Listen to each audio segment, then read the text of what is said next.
యోనా గ్రంథము 1వ అధ్యాయము 2-3 వచనంలో యోనా నినివే పట్టణమునకు వెళ్ళాలని ప్రభువు సూచిస్తున్నాడు.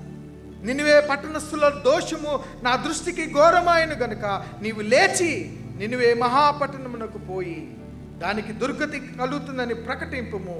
అయితే యెహోవా సన్నిధిలో నుండి తర్షీషుకు పట్టణముకు పారిపోవాలని ఏం చేశాడు? యోనా ప్రయత్నం చేశాడు. సాకుగా మనం చూస్తున్నాం. మత్తయి సువార్తలో చూస్తున్నాం. 1 తలాంతు తీసుకున్నవాడు ఏం సమాధానం చెప్తున్నాడు?